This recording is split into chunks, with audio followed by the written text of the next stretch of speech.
Ruben, then you Clay Aiken, but second place gets nothing. So get up out this godforsaken booth. The truth is you sadly mistaken. Proof I'm back. Welcome to 3 Count Commentaries.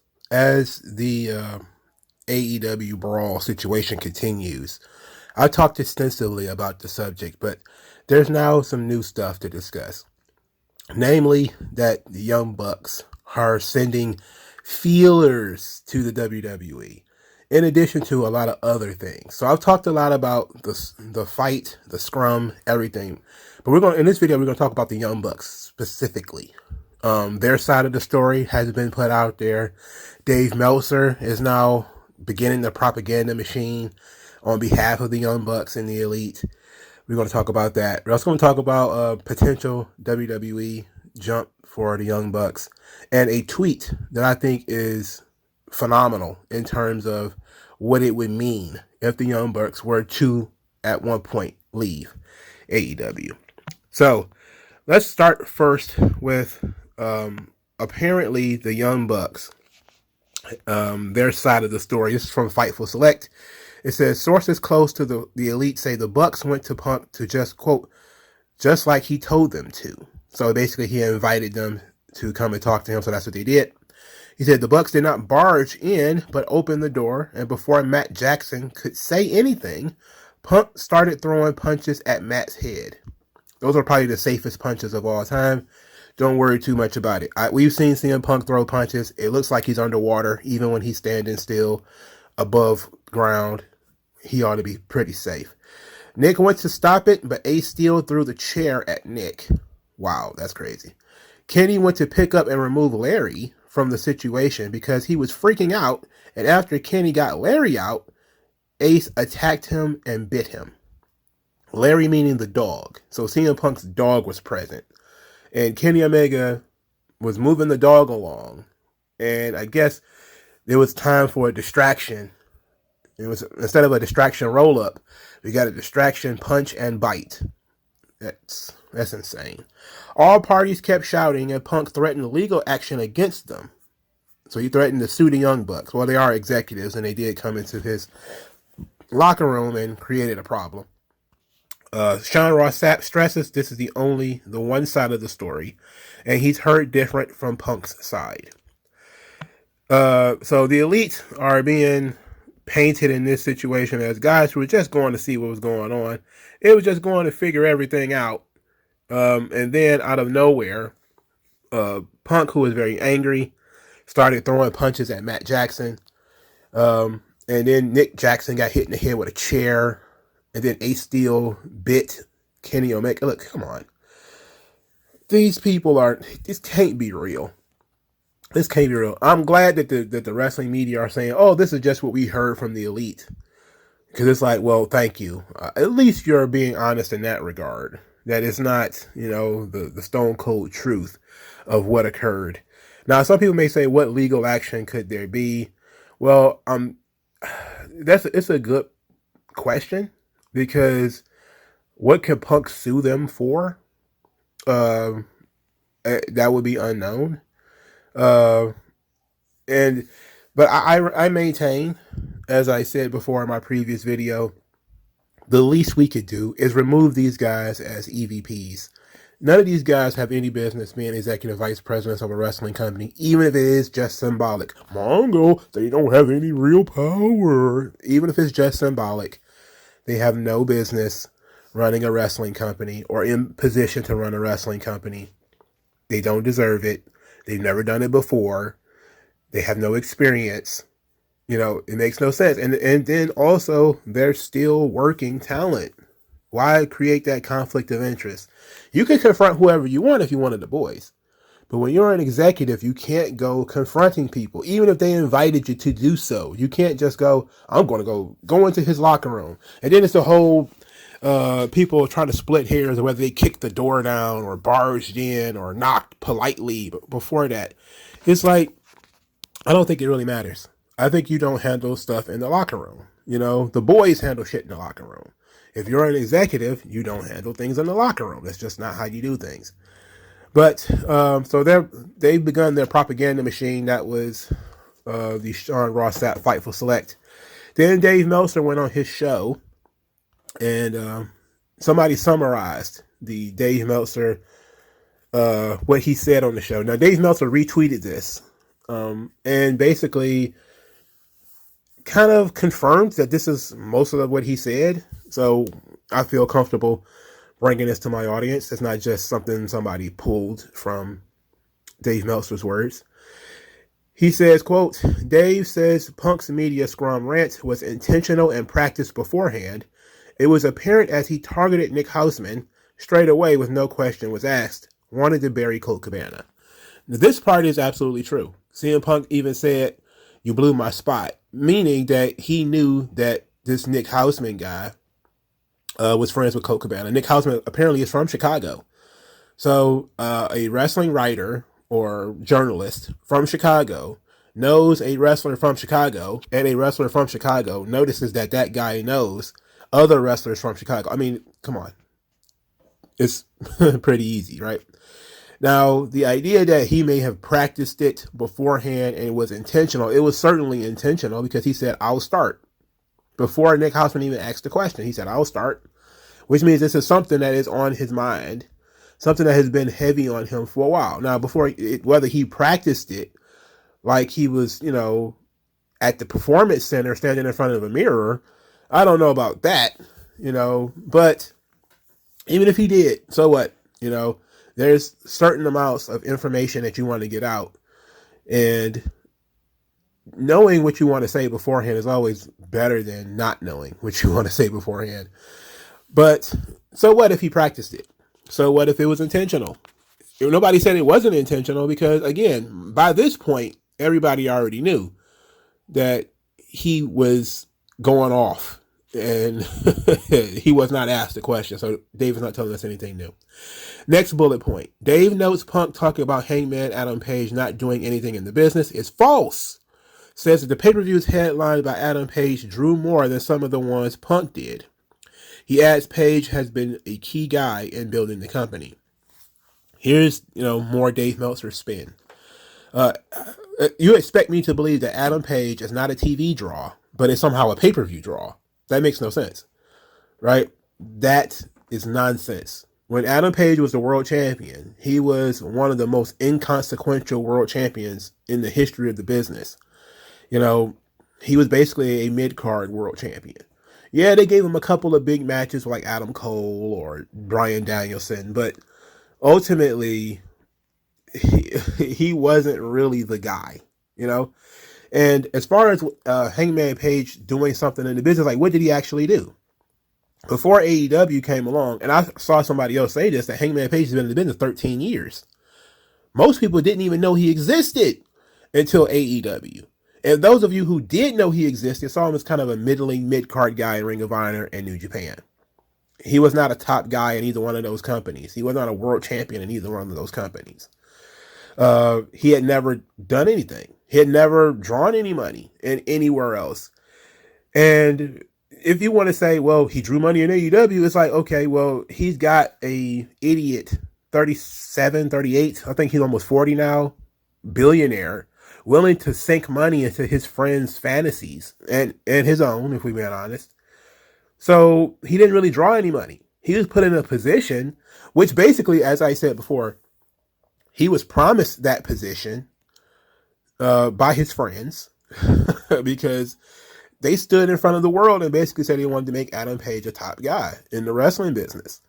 He is friends with the Young Bucks. That's really all he's ever done in this business is be friends with the Young Bucks. If Adam Page had to do this on his own, would it have actually worked? Probably not. And I say the same thing when people start talking about Adam Page don't need to take advice. That was another big talking point that I saw floating around the internet, especially from Dave Meltzer and Brandon Thurston, etc., is that, the old way of doing things is old. It doesn't work today. Or these guys have found a new way of doing things. It's like, well, when you look at what success means, if somebody is more successful than you, you should be listening to them and you should be following their advice. If somebody is less successful than you, then maybe, okay, you don't really want to get that much into it. But if somebody's been in the business longer than you have, it's stands to reason that they might know a little something more than you do. And I've seen this argued from both sides. It's just the ego of the person who given the advice, who expects that you should respect them. But I also see it as it's the ego of the person who is rejecting the advice. I mean, Adam Page is a teacher that doesn't want to learn, a teacher that thinks it's better to do things via trial and error. It's like, yeah, on other people's dime, that's fine. You see that, I'm going to waste your money learning how to do things. I wouldn't have that. If I was Tony Khan, I wouldn't play that. I'm like, no, I hired Arn Anderson and Dean Malenko and Jerry Lynn and all of these people to help you guys be better wrestlers, be safer wrestlers, because most of you have never worked a week in and week out. I mean, the most you probably ever worked is a New Japan tour. You're used to doing weekend tapings and then having such and such time off. It's like you don't really have that now. Most of you have never worked sequential storytelling ever and told sequential stories ever. You've never done this before. This is certainly something that you need to learn. You need to learn how to present your character, how to present your image, how to protect your brand. There's a lot of stuff out there. And Hangman Page is not good at any of it. I mean, and I hate to get in any way political, but he's a pro-LGBT cowboy who drives a electric car or some nonsense like that. It's like that clashes with what people think of when they think of cowboys. They're going to look at you and say, what kind of cowboy are you? Yeah, I mean, they gave you the stereotype bandana and the horse and everything, and then you destroy all that by wearing butterfly pants. Like, you have brand problems. You don't know how to protect your gimmick, So, you need help. You need help. You need somebody to sit down and to tell you, even if this is how you are in real life, this is the character you need to put out there. And Brokeback Mountain is not the character that's going to endear a lot of people. There's a reason why Westerns, where it was a very, very popular medium, and still is, because, shows like Yellowstone are still very popular on streaming services and on TV. But we have a cowboy right here, and he's driving what was this? I don't know if it was an electric car or was it a Prius. It was something with like longhorns on it. And it's ridiculous. Like, that's not appealing to those people who are watching these kinds of shows. And we have an opportunity to bring those people into the wrestling show, but it's ridiculous. And to think that Hangman Page doesn't, is so far in the business that he doesn't need help. Look, you have a lot of experience in between the ropes, but there's a lot of experience outside the ropes that you need. There's a lot of stuff, like cutting promos, that got everybody into all of this trouble that he definitely needs to work on. And this attitude is pervasive from the Young Bucks. And they have been, pushing this sort of stuff for years. When people will say, you work too fast, you're doing too many moves, yada, yada, yada, the whole killing the business. And Meltzer has always been there on their side saying, oh no, what they're doing is perfectly fine. They're moving the business forward. They used to say Ric Flair and Ricky Steamboat was doing too much, yada, yada, yada. And it's like, okay, if Tony Khan had not come along and thrown all of this money at the Young Bucks, would anybody care about them today? Same thing for Adam Page. No.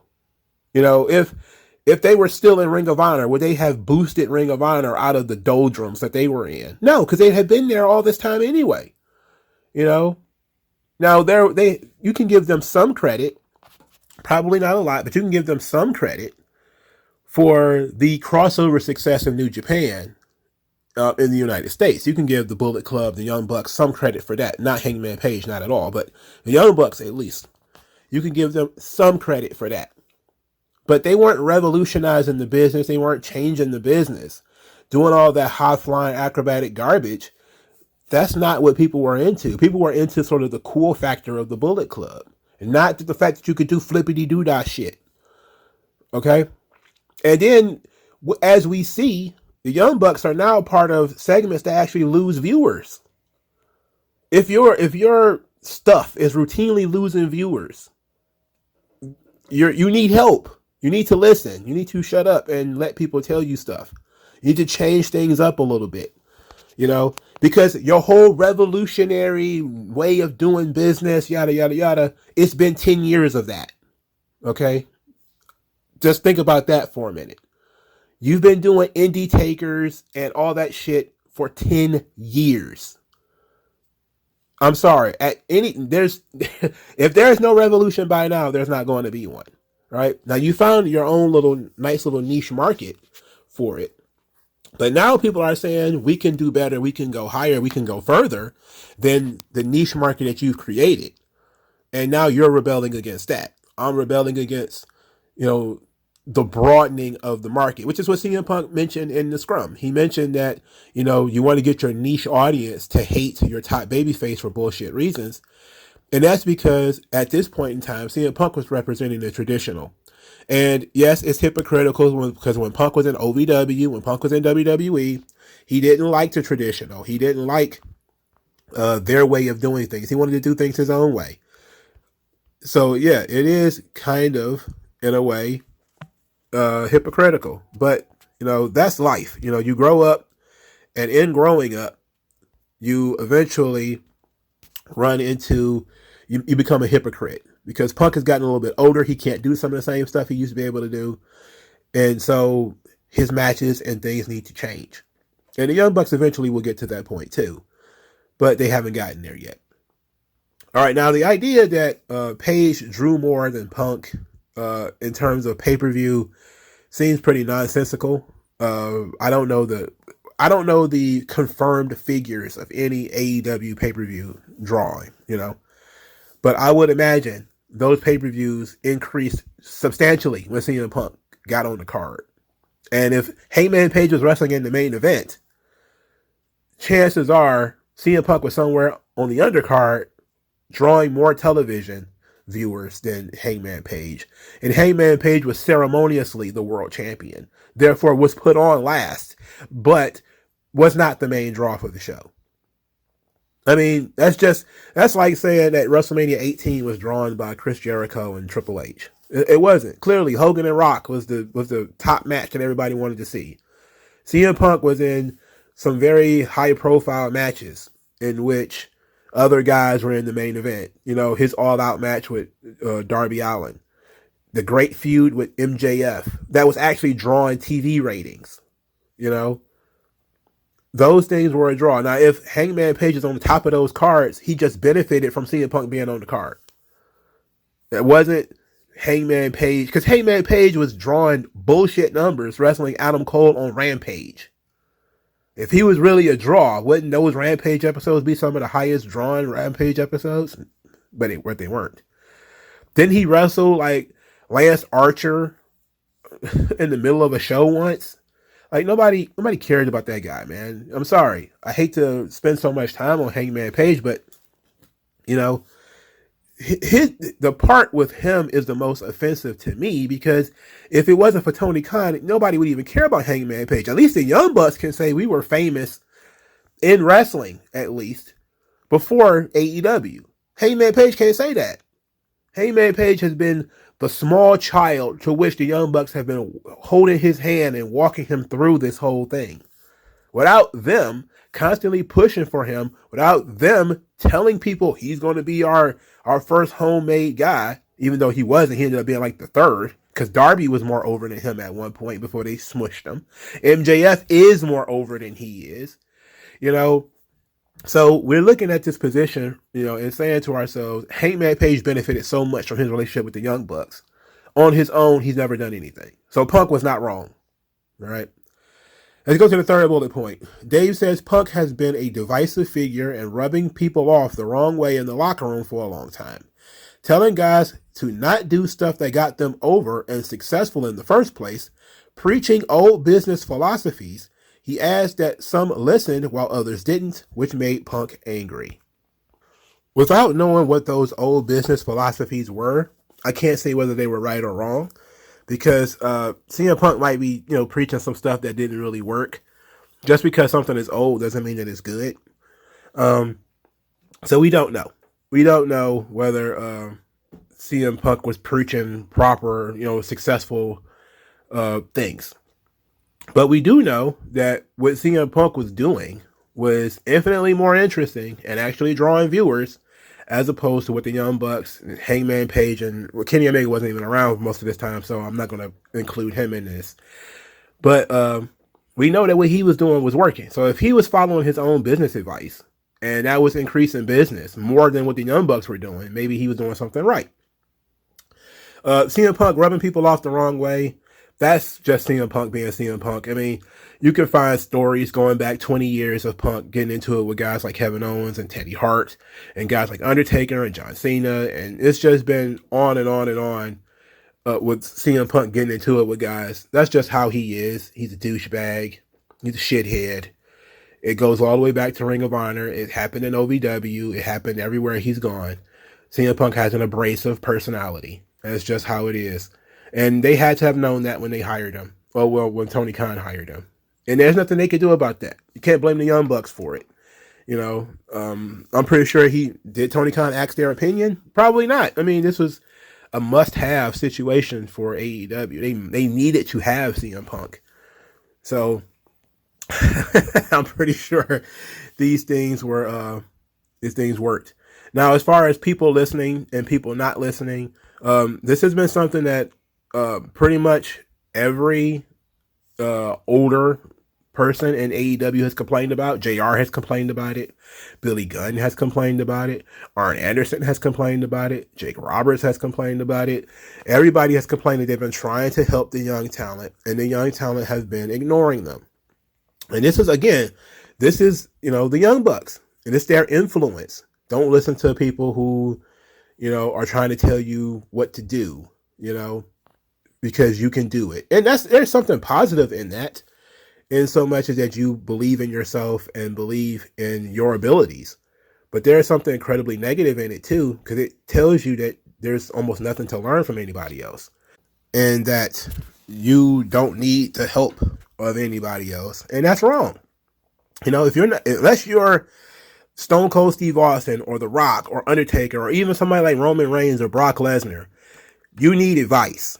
And if somebody who has been in the ring with those guys or, has worked hands-on with some of the top guys ever is trying to tell you some stuff, maybe you should listen. Okay? Again, you have to be humble in order to, accept advice. But these people are not humble. They have never have been. And that's always been the problem with the Young Bucks, is they had some level of success, and they've always blown their success out of proportion. Even the minute successes like the helping in New Japan with their crossover into the United States. That's a win for them. But they have now tried to parlay that into, we are single-handedly, some of the most important guys ever in the history of the business. It's like, well, no. You did great work for New Japan. I'm sure you were paid handsomely for it. But ultimately, to the grand scheme of wrestling fans, New Japan still didn't reach everybody. It still didn't get to the levels of WWE or even the levels of old school WCW. New Japan was just made a little bit more of a conscious thing in the United States. That's really all you did. You re-energized some people who were looking for something different than WWE, but that's a small minority. And you helped them, in American markets. Good. You did a good job. You did your job. But you weren't the revolutionary that changed the entire wrestling business and knocked WWE on its ass or anything like that. What did that was AEW. And AEW is aided a lot by the money of Tony Khan. But I'm going to talk about this later. When it comes to the Young Bucks, they do have a heavy hand in that too. See, the last bullet point, it says Dave adds that Tony Khan should have stopped Punk when he was started burying his guys. Says the Bucks have done way more for the business, providing jobs, than Punk ever did. Now, I don't disagree with any of this.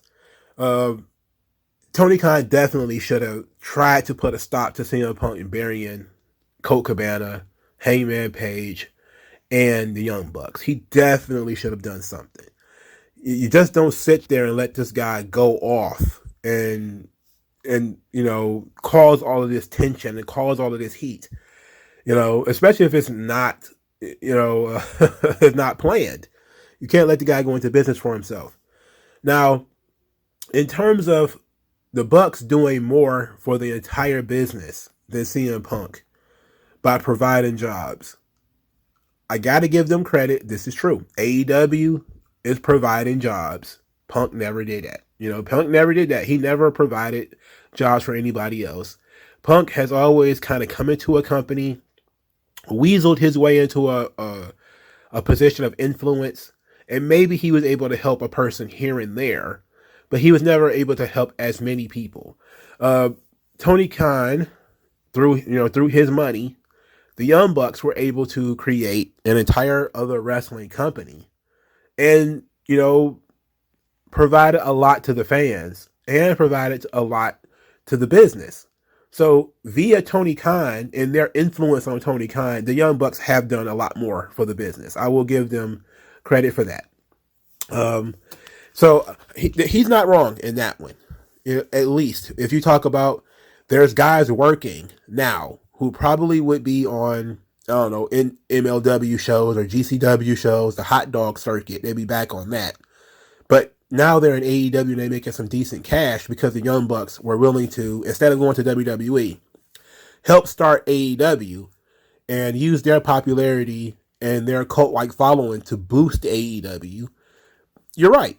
And CM Punk just does what he does. He jumped on something that was hot while it was at the right time and kind of rode the wave and then eventually maneuvered his way into a position of influence.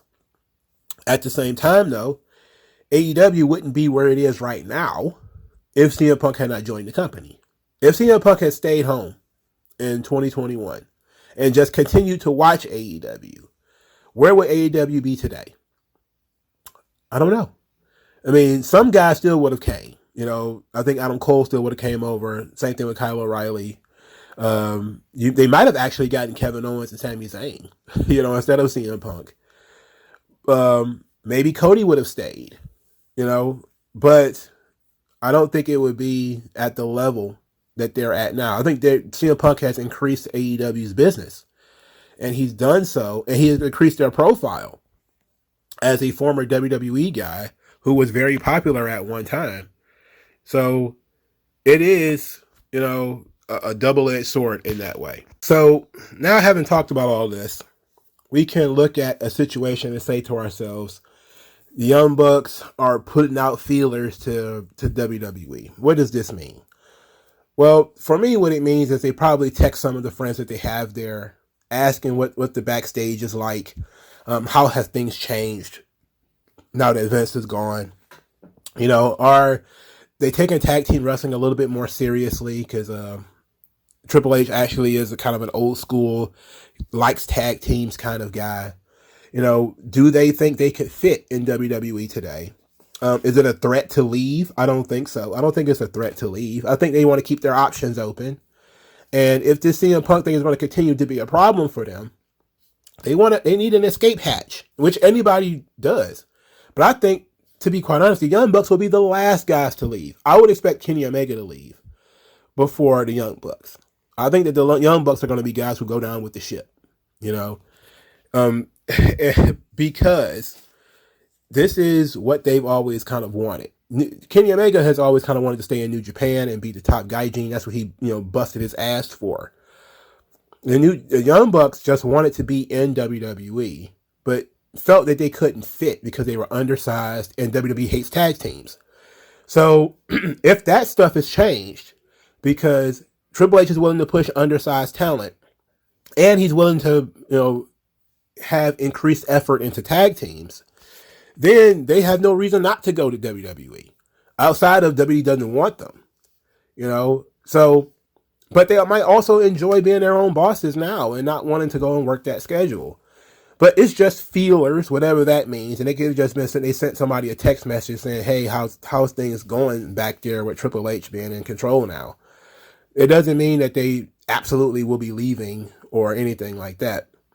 And I think it's kind of silly to have that sort of conversation as if they're going to jump ship, as if they're going to leave, because there's no guarantee that they're going to do anything.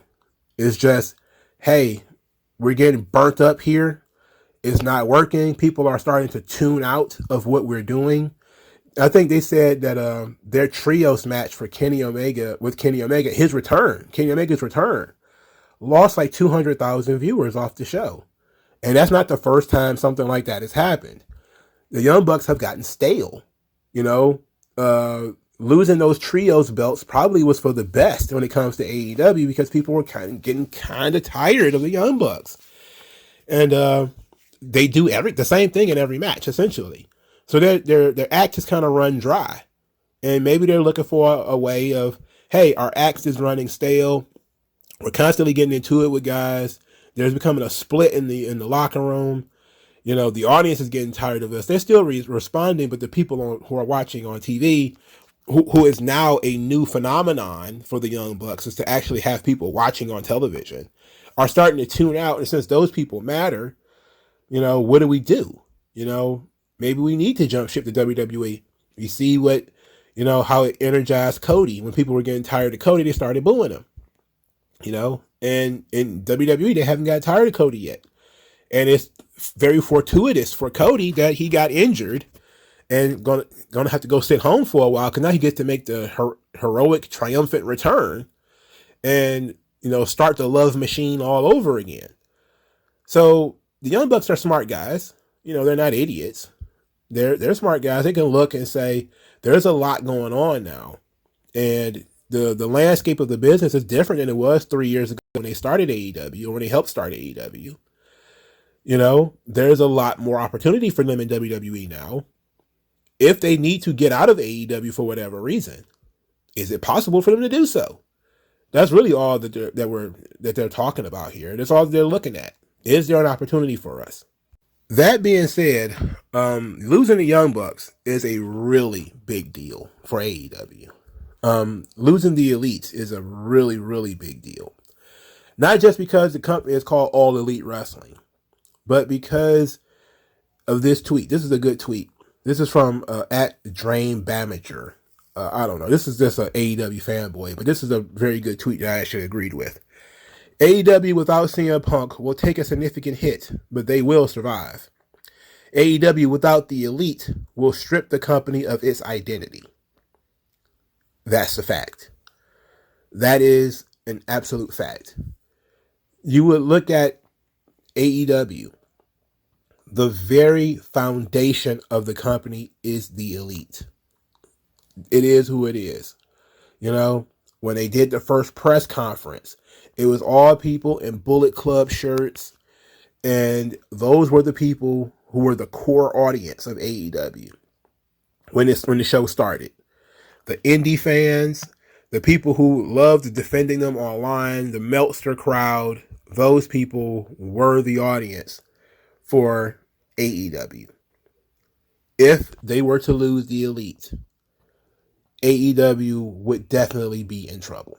Now, they lose a lot of casual fans if CM Punk was to leave. It would probably go back to, 800,000, 900,000 levels. They might even be able to, pull it back up a little bit with a more friendly roster. But they was, without their core audience, AEW is nothing. They need the energy of that core audience. That's the audience they've been feeding for 3 years, constantly, over and over again. All of their decision making has been because of this core audience who love the Elite, who love Hangman Page and Kenny Omega and the Young Bucks. They love these guys. Have a parasocial relationship with these guys. Watch Being the Elite all the time. Will tell you that you need to watch Being the Elite to understand this storyline. Those guys. If they lose those guys because Tony Khan makes a decision that CM Punk is more important for business, then you're losing. You will lose the identity of AEW. Will it be to the same level of losing Stone Cold Steve Austin or Hulk Hogan in the WWF? Probably not. I mean, Vince had at one point, losing Hogan was a big deal, but he had already started sort of the new generation before Hogan left. Steve Austin was a huge loss, but the brand was already strong, and they had already dealt with losing one top, huge superstar before in Hulk Hogan. They already dealt with that. Same thing with losing John Cena. You don't lose your identity as the WWF when your top star leaves because the brand is so strong. AEW doesn't have that very, very strong brand. They just have the Elite. They're the centerpiece of this company. Like, it's not that stable yet. Without the Elite, would those people stay watching this show? Now, WWE probably can just add the Elite and their core audience to the overall audience of WWE already.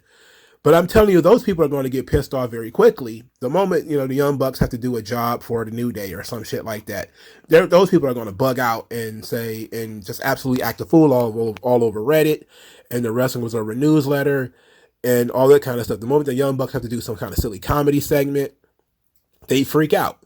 Now, thankfully, Triple H is there, so it wouldn't be as bad if it was Vince there. But the moment that the Young Bucks are treated as something other than the best and most special tag team to ever exist, people would bug out and be ready to punch out and not want to watch this shit anymore, and they would turn off their core audience. So it's a double-edged sword. The Young Bucks definitely would damage AEW by leaving. Kenny Omega, they could definitely damage AEW by leaving. They could crush AEW if they left because that core audience might not continue to support them. But who's to say that core audience is going to follow them to WWE? It's not a guarantee because their core audience is so anti-WWE. Because for so long, WWE has been everything that the Young Bucks have been against. Everything. But that was Vince. And now that thing is different. CM Punk is important for business, but CM Punk is a great addition. He's never been the centerpiece of anything. He's a great addition to the roster WWE already had. When he was put on top, he was a great addition to that. He was never going to be the top guy. And in AEW, you could argue that Kenny Omega and the Young Bucks are not top guys. Talk about tippy top guys, that they needed to have Chris Jericho and that they are going to need Jon Moxley, those names that they can work with. And yes, that's important. But again, AEW is built on a foundation that the Elite had built in Ring of Honor and New Japan. That was the core audience of AEW. If AEW loses those guys, they've got nothing. They literally don't have anything. Now, because the Young Bucks are captured by their audience, they can't just jump ship to WWE. This goes back to the previous subject. They can't just jump ship because then they become like Cody. Like everybody called Cody a traitor, because he believed in the revolution. He went and did all this stuff. And then he jumped ship and went back to WWE. And then the Young Bucks even, kind of shit talked him when he left, by saying that starting your own company and, betting on yourself or whatever is never romantic enough. Or something to that effect. Now it's like they're threatening to do the same thing, but for a different reason. Because the backstage situation, because Tony Khan didn't stick up for them, because they've gotten suspended and now they're starting to get punished, because the tide is turning. There's 50% or 49% or whatever of the locker room don't like the Young Bucks. Because of FTR constantly tweeting about, taking snide remarks on Twitter or whatever the case may be. That could cause problems. It's something to consider. But they're captured by their audience. They can't just jump ship to WWE without getting called, traitors and without being attacked. And yes, there's going to be some hypocrite WWE fans who are going to slide in and be like, yeah, we took the Young Bucks, yada, yada, yada. That's great. Now they're going to be forced to work a different style and do something different and exposed to a different audience. And that could be the most positive thing for the Young Bucks, is they're exposed to a different audience. People who have never seen all their high flippity doo indie taker shit before. That could be something that could be invigorating for them. Because again, as I've been saying, they've gotten stale on TV. Everybody knows what they're going to get with the Young Bucks. It's a bunch of oohs and ahs from people who you already get the same oohs and ahs from. If they were to be able to perform in front of a bigger audience, there's going to be people who have never seen them before or never paid them any attention. And now they're seeing them and seeing how athletic they are. And that could be a different audience who has now wanted to enter the business, into the business of the Young Bucks. So that's something to consider. Same thing with Kenny Omega. I could definitely see Kenny Omega going to WWE. But I think that his first home will be to go back to New Japan. If this thing were to blow up, I think that's what Kenny Omega will probably look to first, is to go back to New Japan. Because he probably feel like there's some unfinished business there.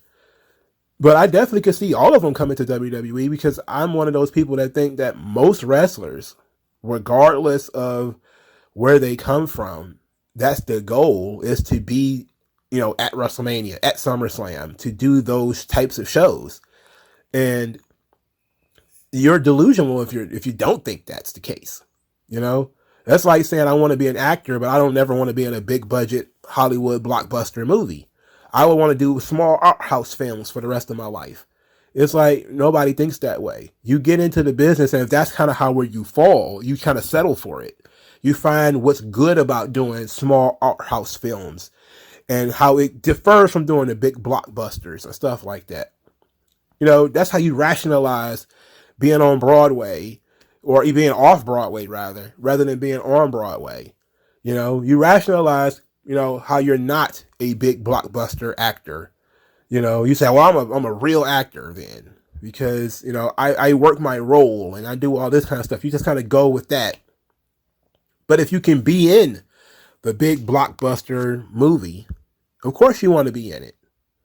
Of course you want that notoriety and that, that face time in that movie, because it increases your popularity. It exposes you to a new audience. It gives you more opportunities. Why wouldn't you want that? Whatever wrestler would say they don't want to do that, they clearly are not in the business for business purposes. Because you can do 2 or 3 years in WWE and walk out of there perfectly fine. A guy like Matt Cardona spent 10 years there, and in some ways he's dragging people who liked him to GCW. He's, dragging people who liked him to NWA. But most importantly, he's dragging things that he learned from being in front of those gigantic audiences into the smaller audiences. And it's working. That's why he's able to, he was a top guy in Impact for a while. He was a top guy in GCW for a little while. He was a top guy in NWA for a while. He's one of the top indie wrestlers in the world, because he got the experience. He got the face time. Everybody knows who he is when you see him. You can put his face on a poster. Everybody knows who he is. And I'm not talking about people who are wrestling fans. I'm talking about people who have watched any wrestling within the last 10 to 15 years. Like, isn't that the woo woo woo guy? I've seen him before. It's not the same for everybody. And I'm not saying whether the Young Bucks have that kind of, cachet in the wrestling space or not. I don't know. But I can tell you that, toying with the idea of going to WWE should be something that most people consider. And I'm pretty sure there's, some smaller Japanese wrestler who, he probably never thought about going to WWE because he doesn't speak the language, or he's just very integrated into the Japanese style because he's from a different country. So maybe his version of being in front of the big audiences is different. Maybe it's New Japan. So maybe there is like some guys in Japan or something like that. And I'm pretty sure the same thing for people in Mexico. You want to perform in front of whatever the big Mexican stadium is, Arena Mexico's or whatever. You don't really think too much about Madison Square Garden and stuff like that, because maybe you think that it'll never actually happen. But if given that opportunity, you'd be a fool to not take it. You'd be a fool not to take it. Like, there's guys who did a lot in this business, man. And they still had, like, Ultimo Dragon. I always take it back to him. Like, this guy was thrilled to do, like, a 2-minute job in Madison Square Garden. Like, Japanese wrestling legend was like, I just wanted to wrestle in Madison Square Garden. And he got 2 minutes at WrestleMania 20 and was thrilled by it. wasn't disappointed at all, didn't care because he got to do something he never thought he'd be able to do. There's a lot of guys who think that way, you know. But there's, some guys too who say, hey, I want to build my own thing. And the Young Bucks have been sort of those guys pushing that narrative. So, what do you do when, now you're in a position that you never thought you would be in? But that tweet was absolutely correct. What is AEW without the Elite? I think that's a question they don't want to know the answer to. What is the Elite without AEW? I don't think anybody wants to answer that question. I have been on the fence about what to do. And I've been considering, I've never said that Tony Khan should fire the Elite or that Tony Khan should fire CM Punk. I don't think you fire either one of them. I think that you force them to do your business. And I think Conan had the best comeback for this thing. Some people, Eric Bischoff has said that, you got to fire CM Punk. He's a waste anyway, all that kind of stuff. I think that's very emotional. I wouldn't have done that. Conan said, okay, each one of you want to go into business for yourselves. Well, it's time for you to do my business. I don't have to pick and choose like it's you or me or him or us. No, all of you are under contract. You're all going to work together and draw me money and, instead of fucking up my money. And I think that's the best point I've heard people make about this whole thing. Is so many people are thinking about whether Tony Khan should fire the Elite, or fire CM Punk or whatever the case may be. But if you have longer term contracts on these guys, you force them to be uncomfortable and to work together. And then if they want to leave at the end of their contract, let them leave. But you you don't let them cost you money. You force them to make you money. And I think that's very professional. It's not torturing them. It's not whatever. But you let it be known that you guys cost me a lot of cash because I had to suspend you. You owe me some money. So beyond the fact that I'm, actually paying you to work, you guys cost me money, but, I have to strip you of titles and, I have to do brand management now to make sure that, things are going well. And it won't hurt us as a company that you guys have started this fight. It's something to consider. So I don't think we should fire anybody. I do think that they should consider leaving if their contracts are up. If they can get a better deal, they should jump ship. That's just business. Same for anybody involved. CM Punk too. But I don't think you let anybody off the hook by firing them. I don't think you let anybody off the hook by firing them. Maybe you let them sit their contracts out. Maybe you freeze their contracts. That's something that Conan said too, that, maybe you would freeze contracts. That's something that I would consider. I know it's something that Vince would probably consider. I wouldn't let anybody off the hook by just firing them. I can say that much. But this has just been all of the stuff that involves the Young Bucks, who have been sort of going under the radar of this whole ordeal. This stuff has just been continuously flowing out, and it seems kind of silly to me, because I think people are overreacting, but it is worth discussing, and we'll see what happens when they come back from their suspension, whether they have learned anything or not, which they probably haven't, because they probably don't give a shit. And it's probably like a ceremonial suspension anyway, just to keep the parties apart. And now that CM Punk, we know CM Punk is going to be gone for 8 or 9 months. Tony Khan might be under some pressure to pull the Elite back in sooner and just say, oh, your suspension is up, come back in. Because you're not going to be gone as long as he's gone. The question is whether he's actually going to come back or not. But, that's just all stuff, speculation. But what do you guys think? Let me know what you guys think. Like, share, subscribe. I'll talk to you guys later, man. Peace.